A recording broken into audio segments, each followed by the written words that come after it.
Esta parte vamos a hablar de los distintos roles que hay en un squad. Ya vimos, así se veía una squad. En general, estas son las personas: un product manager, un scrum master, un business analyst, desarrolladores, muchos, data scientists, muchos, diseñadores, testers. Y empecemos por el product manager. El product manager es el dueño de la visión del producto. Es como el CEO del squad, del productito que le tocó desarrollar.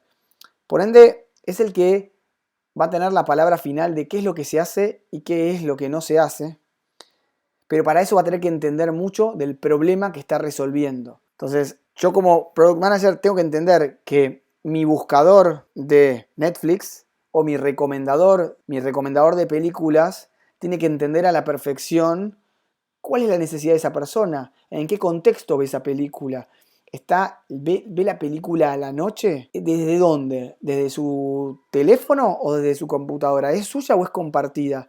Digo, hay mucha analítica detrás de todo esto, y mientras más entienda el Product Manager en qué contexto está su usuario usando su aplicación y qué quiere resolver, tiene que entender a la perfección eso. Y después lo siguiente es que toda la gente que trabaja con él en su squad, desarrolladores, diseñadores, etc., jerárquicamente, en general, no dependen del Product Manager, sino que dependen más de estas estructuras horizontales. Con lo cual el Product Manager no es jefe de todo el resto del equipo. Entonces es una persona que tiene que tener empatía y tiene que tener la capacidad de influenciar y motivar. Con lo cual te va a motivar en general alguien que vos ves, tiene claro el problema que resuelve, que tiene un buen trato, que ayuda a crecer al equipo, que trabaja de una manera organizada, digamos. Son un montón de cuestiones que si ustedes van a entrevistar a un programador, tienen que quizás entender cómo es el product manager de donde va a trabajar esta persona.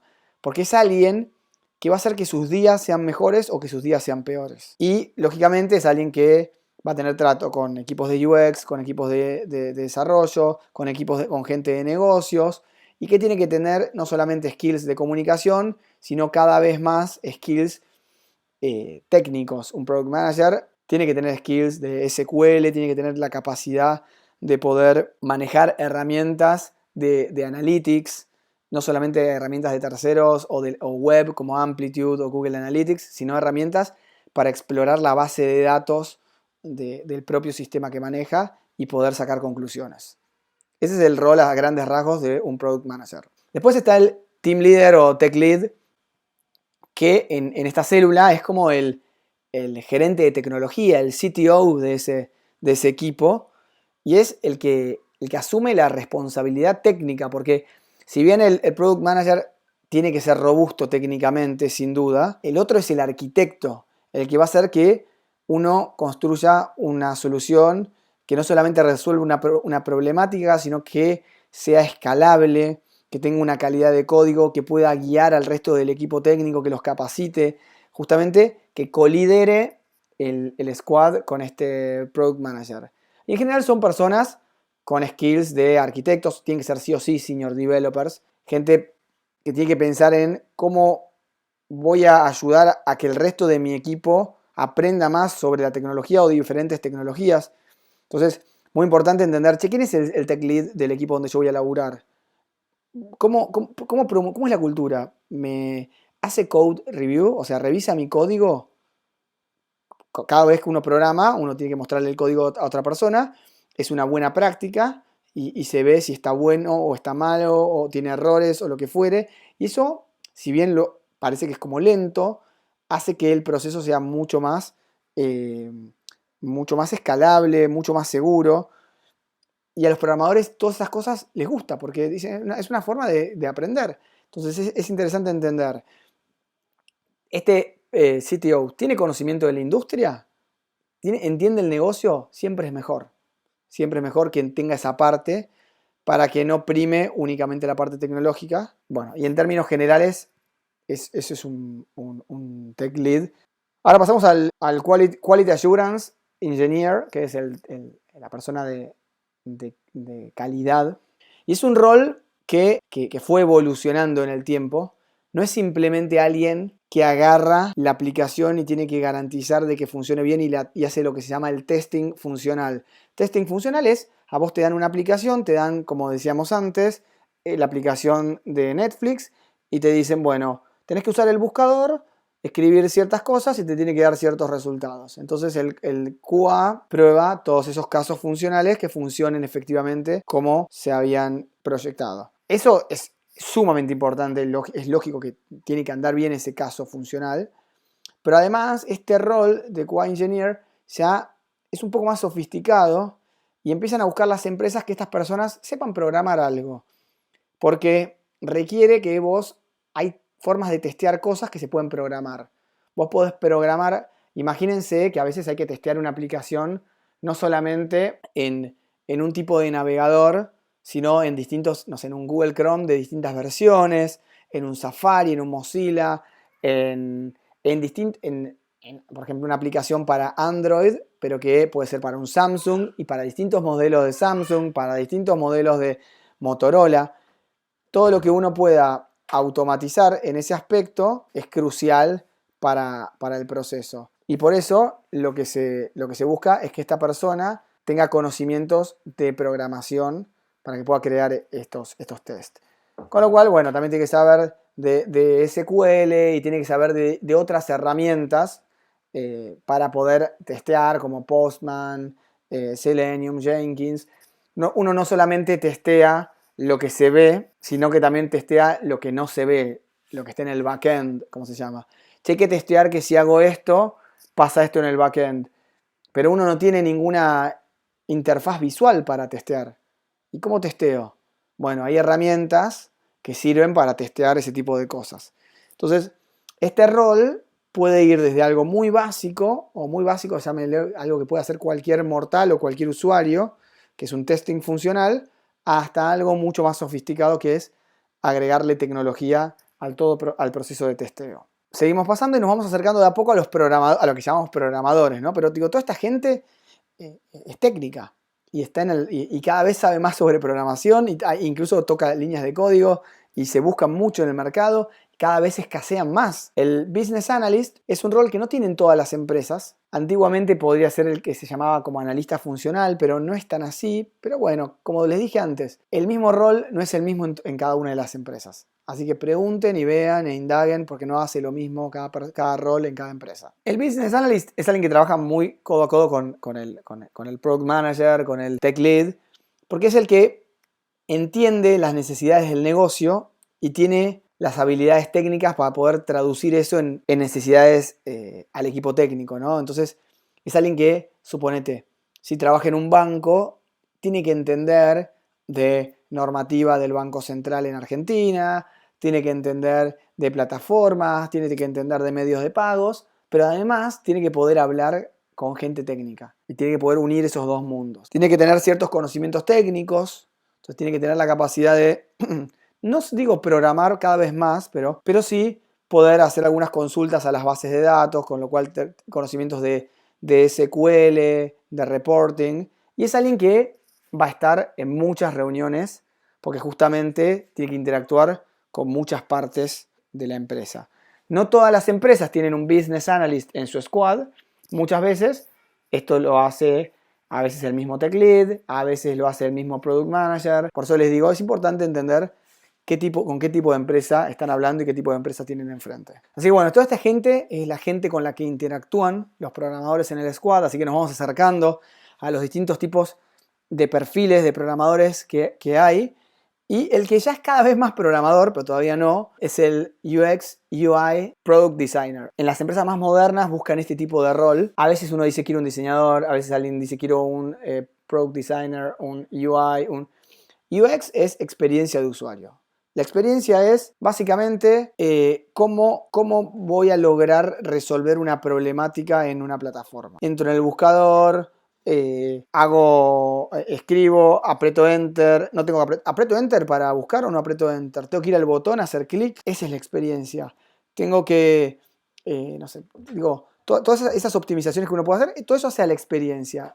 Y la UI es la User Interface, que es la interfaz, que es cómo se ve, cómo es la señalética, llamémosle, cómo es toda la parte visual que hace que esas experiencias se entienda y yo la pueda efectivamente tener. Uno piensa una buena experiencia, digo, yo voy a hacer este buscador, que vas a escribir acá, te van a salir un montón de opciones y después vas a apretar Enter o vas a bajar con el cursor y vas a elegir Enter y va a buscar y vas a ver tu mejor opción. Eso es lo que vos te imaginaste como experiencia. Ahora, la UI tiene que efectivamente transmitirte eso y que vos llegues a cumplir ese como caminito feliz que hace a la experiencia. Entonces, nada, en general son personas que tienen que saber de UX. Hay gente que sabe más de UX que de UI, hay gente que sabe más de UI que de UX. Es importante saberlo. Hay empresas que necesitan más un UI, hay empresas que necesitan que sepas más de UX. Estas personas en general lo que hacen es, hacen prototipos de baja calidad que se llaman wireframes, son dibujos. A partir de ahí hay herramientas para esto, para hacer wireframes, hay metodología, con lo cual el que sabe hacer bien esto y conoce de metodologías, empatiza mejor con todo el resto del equipo. Después, esos dibujitos que uno hace a mano alzada, a veces incluso con lápiz, uno los tiene que prototipar, los tiene que diseñar. Son parte de los skills que tiene que tener un diseñador. Sin duda que un diseñador, en general, son perfiles difíciles porque tienen su ego, los diseñadores, y todo lo contrario, eso lo único que le genera son barreras. Cuando ustedes busquen un diseñador, si el diseñador es permeable y es alguien abierto y es alguien con empatía, generalmente va a ser alguien mucho más propenso a hacer mejores soluciones que alguien que no, que es cerrado. Y después manejan herramientas varias, diferentes. Photoshop es la más popular, o sea, el stack de Adobe es el que en general más se usa, pero cada vez aparecen más herramientas de prototipado. Prototipado es para que uno pueda ver el diseño como si fuera real, como si fuera la aplicación de verdad, que parece que uno dice, che, esto ya está programado. Bueno, esas herramientas son InVision, por ejemplo, Figma, Sketch, son distintas herramientas que se usan para este tipo de perfiles. Y acá aparecen los programadores, donde obviamente en el sentido amplio de la palabra, el programador es el que tiene que diseñar la arquitectura, ¿no? Tiene que diseñar la solución, desarrollarla y testearlo, ¿no? Y crear esa solución bajo siempre las mejores prácticas, tanto de performance, que ande bien lo que uno está desarrollando, que sea seguro. Entonces acá dentro de este mundo de programadores aparecen perfiles más como arquitectos, que son los que cranean la solución integral, cómo se va a comunicar. O sea, que piensan en la arquitectura. Che, van a ver una base de datos, dos bases de datos, va a haber un frontend, qué tecnologías, cómo van a hablar los sistemas, este con este. Entonces es alguien que tiene que entender de punta a punta el proyecto. Después, en cada pedazo del proyecto aparecen distintas profesiones. El frontend, que es el que está más en la parte visual, que uno ve y crea toda la parte lógica que usa el cliente de una aplicación. El backend, que es el que está en la parte de atrás, como bien el nombre lo indica, y es el que le da al frontend todo lo que necesita para que pueda permitir que la aplicación tenga una buena experiencia. Después hay perfiles de infraestructura que ya empiezan a aparecer cuando la empresa es más grande. Cuando la empresa es chiquita no hay tantos roles. Infraestructura, cuando la empresa ya toma tamaño y hay muchos squads, bueno, ya necesitas gente que te prepare los servidores y que te cree todas esas herramientas para que vos puedas desarrollar y todos los desarrollos los puedas ir subiendo rápido y sin ningún tipo ni de traba, pero siempre en un contexto, como decíamos antes, de seguridad. Y por último, si quieren, nuevo rol que apareció hace un par de años, que es el Data Scientist, donde hay adentro distintos perfiles. Y ahora vamos al primero de los developers. El frontend es el que es casi una obviedad lo que voy a decir, crea la interfaz visual con la que vas a interactuar vos como usuario. Generalmente se le dice frontend, y acá quiero aclarar, pero está bueno saberlo, frontend se le dice al que programa la parte visual de una aplicación web. Pero frontend en realidad es, un desarrollador mobile también hace el frontend de una solución mobile y uno de Apple TV o de cualquier dispositivo smart también hace el front de eso. Pero en general se le llama web frontend developer al que desarrolla la parte visual y toda la parte lógica de una aplicación web. Entonces esta persona programa objetos, programa los efectos, las interacciones, o sea, hace lo transforma, hace vivo lo que el diseñador diseñó. Tiene que obviamente preocuparse por la carga de la página y maneja generalmente estos lenguajes. HTML y CSS no es un lenguaje, es toda la serie de lógica que hay para que lo que está diseñado se vea. Entonces, para que algo se pueda ver, tiene que existir el HTML y CSS. Eso hace que las cosas se vean iguales al diseño. Entonces, uno cuando busca un programador, piensa en eso. ¿Qué es lo que quiero de esta aplicación? A veces uno busca un frontend, pero un frontend que haga más o menos, que se le llama maquetar, hacer HTML y CSS. Que maquete más o menos, no tan bien, a veces es malo, a veces querés que sea muy bueno. Generalmente una empresa como Globant busca gente, como tiene clientes en Estados Unidos, que sean, como le dicen allá, pixel perfect, que es al pixel tiene que estar el detalle. Entonces esa gente tiene que ser prolija en el HTML y el CSS. Y es un poco contrario a la parte lógica, porque la parte lógica es, hice que se me mueve el brazo. Ya está, viste, como programador decís, ya está, se movió el brazo. Y se mueve bárbaro, mirá la fuerza que tiene. Ok, pero si no es prolijo, hay muchos clientes que eso no le va a gustar. Y es importante entender eso en el programador. Y después viene la parte de backend, a ver qué analogía se les ocurre ahora, que es el que trabaja del lado del servidor. Es como el que le da al frontend los elementos que necesita para que se mueva, para que se muestre. Es el que está atrás, ¿no? Entonces, si quieren es el responsable de la parte que no se ve. Imagínense en Netflix, volviendo al mismo ejemplo, hiciste login, te logueaste a tu cuenta de Netflix, todo frontend, pusiste tu usuario, tu contraseña, apretaste Enter y a partir de ahí empiezan a correr una serie de lógicas que te las maneja el backend y te dice, si este usuario está correctamente registrado, voy a permitir que pase la siguiente pantalla. Pero si pagó el plan premium, puede acceder a todo esto. Si no, solo a esto. Si no pagó, le tengo que mostrar esto. Si la tarjeta está vencida, de todo esto. Che, si está en Argentina, no le puedo mostrar películas de Estados Unidos. Si está en no sé dónde, toda esa parte de lógica que te devuelve lo que podés hacer o que no, te lo maneja el backend. Entonces, es entendible que sean perfiles diferentes, que sean perfiles, si quieren, más introvertidos. Puede ser. O sea, si bien tienen que tener muy buena comunicación, el backend con el frontend sin duda tiene que poder interactuar muy bien con un diseñador, tiene que poder interactuar muy bien con el backend. Ustedes van a empezar a ver que los backends son en general diferentes. Y los lenguajes, acá mencioné uno por mencionar, pero un lenguaje que se usa en backend es Java, Spring es un framework. Framework, si quieren, es un conjunto de buenas prácticas que un grupo de desarrolladores crearon y que hace que sea mucho más fácil desarrollar con Java. Entonces vos decís, yo agarro Spring y es más fácil desarrollar usando un framework porque ya hay cosas que ya están hechas que si yo fuera y hiciera todo con Java y tuviera que crear como todo, porque todo al final, todo el mundo se arma como su propio framework. Por eso siempre se habla de framework y lenguajes. Y está bueno que lo entiendan. Uno es el lenguaje con el que se hacen las cosas y el otro es con el que es el conjunto de buenas prácticas o las prácticas más eficientes y más seguras para usar.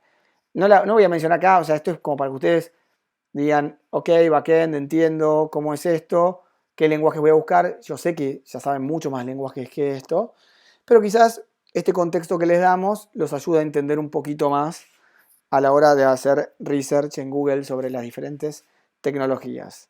Bueno, mencionaba acá el desarrollador full stack, es alguien que puede un tipo de aplicación hacerla completa, tanto el front como el back. Entonces, un full stack de mobile, un full stack de web, que pueda hacer y conocer de manera ecuánime todos los componentes que hacen falta para desarrollar ese tipo de aplicación. El desarrollador mobile, en este caso, es como el desarrollador front-end mobile. O sea, acá es donde hay que hacerse la pregunta. Desarrollador mobile, ¿qué tiene que desarrollar? Porque una aplicación tiene toda la parte que se ve, pero muy probablemente, excepto algunos jueguitos y alguna que otra cosita, todos tienen un backend donde vos interactuás, aunque sea un login. En general, un desarrollador mobile es el que conoce y puede programar la interfaz visual de la aplicación. Pero muchas veces se pide que además sepa el lenguaje de backend que hay por detrás, que puede ser Node, o sea, puede ser JavaScript, o el que fuere de backend que haya por detrás.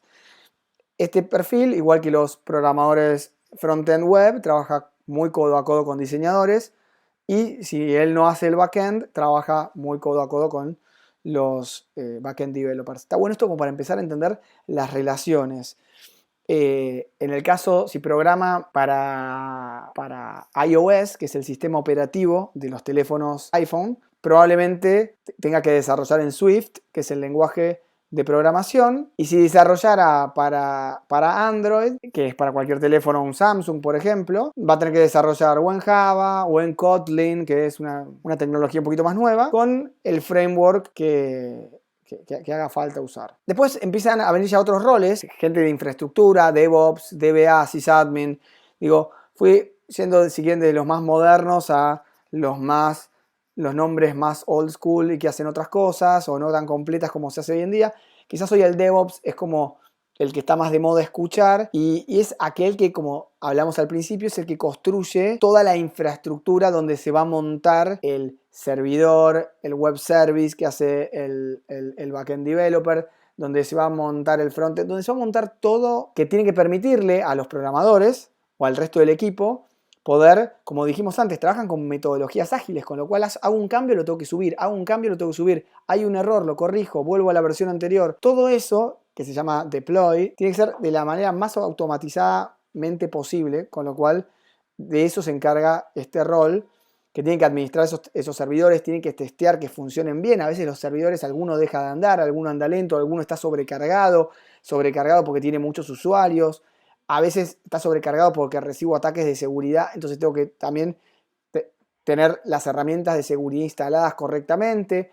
Tengo que sin duda manejar lenguajes de programación, tengo que saber sobre sistemas operativos y tenga que manejar diferentes alternativas, diferentes herramientas. En este caso yo menciono Jenkins o Docker como para darles un pantallazo medio big picture.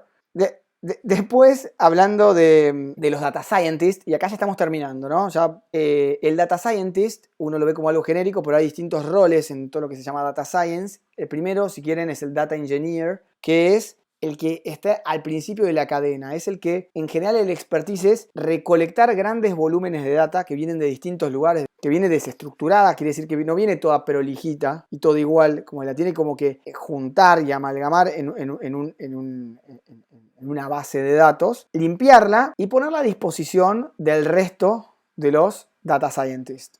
Entonces, ya de por sí hacer esto es un trabajo monstruoso. Imagínense que no se tiene que perder data en el camino, no se tienen que cometer errores, no se tienen que borrar, tiene que ser consistente, si mezclaste una data con la otra, todo eso en cientos de miles de millones de datos puede ser catastrófico si se hace mal, es muy pesado de hacer, o sea, consume servidores, entonces necesitas de infraestructura, necesitas de saber programar bien y manejar, o sea, de entender de distintas o bases de datos que tienen que utilizarse según el tipo de requerimiento que vos tengas. Todo eso es lo que hace el Data Engineer. Y el resultado es, te dejé acá lista la data para que otro venga y la agarre y haga lo que tenga que hacer.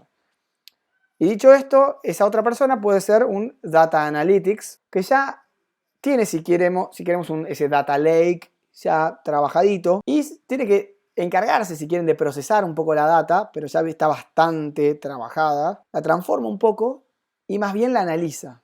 Entonces esta persona es alguien que tiene que entender de cómo procesar y transformar data, pero sobre todo tiene que entender cómo poder entender una necesidad de negocios y poder visualizar esa data en alguna herramienta, como puede ser Excel, Power BI, Tableau, ClickView, o diferentes Metabase, que hay un montón de herramientas que se pueden utilizar y lógico tiene que saber de diferentes lenguajes de programación como Python o R, que son, si quieren, los que más se usan en esta disciplina. Y después viene el último rol, si quieren, podemos abrirlos en más, pero como para que se lleven una vista global de todo esto y terminemos más o menos en punto, está el Machine Learning Engineer. Esta persona más de Machine Learning es alguien que, ok, está la data, ya tengo la data a disposición, alguien la analizó. Ahora a mí me gustaría crear por ejemplo, yo ya sé, por ejemplo, en Netflix que tengo la data de lo que la gente mira. Tengo algunos análisis hechos donde puedo ver bien qué mira la gente, perfecto. Puedo agarrar un modelo y crear o sea, puedo crear un algoritmo que me permita armar un recomendador de películas en función de del historial de lo que vos fuiste viendo.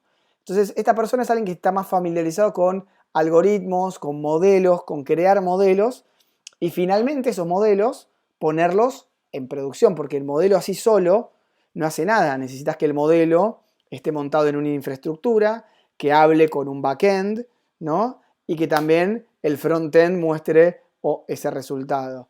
Con lo cual, ese es un poco el rol de esta persona que necesita obviamente dominar diferentes lenguajes de backend principalmente, como Python, Java o Scala. Hicimos un repaso por, bueno, el tipo de productos, o sea, las empresas que hay, empresas de producto, empresas de servicios, cómo se organizan, cómo trabajan, cuáles son los diferentes roles, como para que ustedes, lógicamente, ahora a la hora de agarrar una búsqueda, si quieren, la puedan meter adentro de este nuevo framework que les dio The Colony y les permite entender un poco mejor quién es esta persona y que se les ocurran qué preguntas puede hacer para saber si es un buen profesional, si no es un buen profesional, para saber si está contento, para saber si busca un cambio o para que se les disparen otro tipo de preguntas que o bien busquen la respuesta en Google o que nos la pregunten a nosotros para que sigamos haciendo capacitaciones. Así que eso es el fin de este módulo. Muchas gracias a todos los que participaron hoy. Hasta la próxima.